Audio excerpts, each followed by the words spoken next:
सपा से सीधी टक्कर है और रिहाई के बाद आजम खान की ये पहली परीक्षा होगी। एक तरीके से उनके साथ दांव पर है। इससे जुड़ी जो ज्यादा जानकारी है वो देने के लिए ब्यूरो चीफ वीरेश पांडे जी हमारे साथ जुड़ चुके हैं।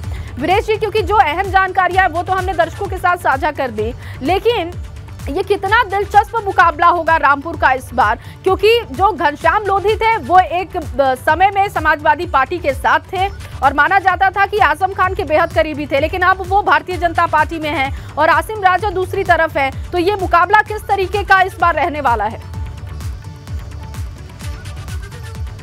देखिए, ये दोनों जगह, अगर हम आजमगढ़ की बात कर लें, रामपुर की बात कर लें, तो कोई ये सामान्य सीट नहीं है। ये दोनों सीट भारतीय जनता पार्टी के पास नहीं थी। आजमगढ़ से राष्ट्रीय अध्यक्ष समाजवादी पार्टी के अखिलेश यादव चुनाव जीते थे और समाजवादी पार्टी के दूसरे सबसे बड़े नेता आजम खान रामपुर से जीते थे। MY समीकरण, एक से मुस्लिम यानी रामपुर से, Y से यादव यानी अखिलेश यादव आजमगढ़ से, ये बहुत ही डेडली कॉम्बिनेशन है समाजवादी पार्टी के गठन के समय से ही। और यहाँ पर दोनों की जीतने की वजह यह रही है कि 50% से ज्यादा मुस्लिम मतदाता रामपुर में हैं। और जहां तक आजमगढ़ की बात है तो आप सोचिए कि सैफई, इटावा और यादव लैंड से चलकर मुलायम सिंह यादव वहां से जाकर चुनाव लड़ते हैं, अखिलेश यादव चुनाव लड़ते हैं, धर्मेंद्र यादव को उतारा जाता है, परिवार को उतारा जाता है, क्योंकि सबसे सेफेस्ट सीट मानी जाती है। अगर हम मैनपुरी की बात कर लें, मैनपुरी, जी हां, मैनपुरी में ही सैफई गांव पड़ता है संसदीय क्षेत्र में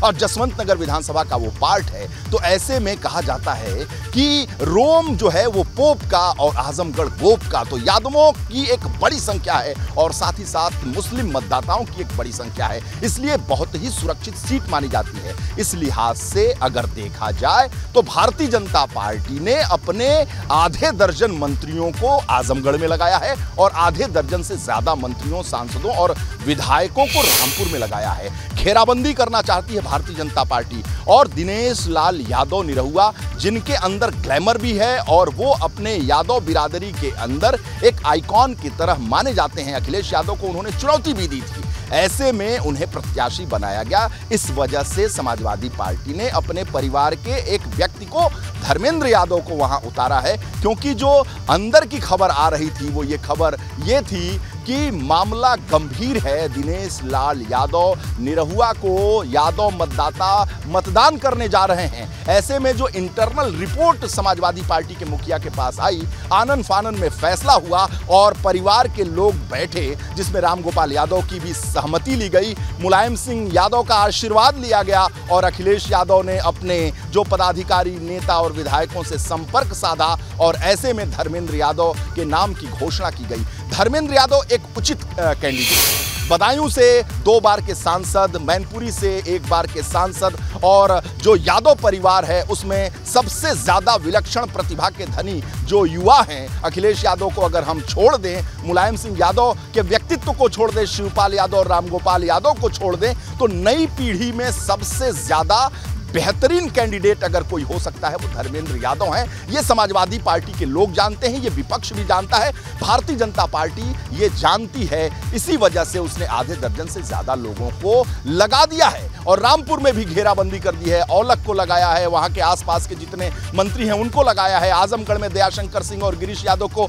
जिम्मेदारी दी गई है कि आप वहां कैंप करिए, जिताइए। लेकिन कुल मिलाकर जो ये उपचुनाव है बहुत ही दिलचस्प है, बहुत ही संघर्ष है और आर पार की लड़ाई है। एक तो भारतीय जनता पार्टी के सामने चुनौती है कि इस सीट को छीन लिया जाए। जी हां, छीन लिया जाए, यानी अखिलेश यादव से रामपुर भी छीन लिया जाए और आजमगढ़ को भी छीन लिया जाए।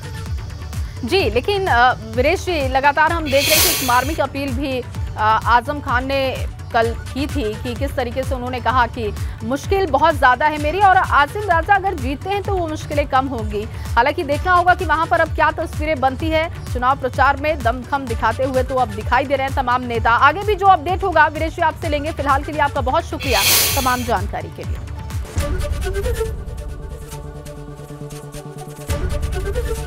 ABP गंगा, खबर आपकी, जुबान आपकी।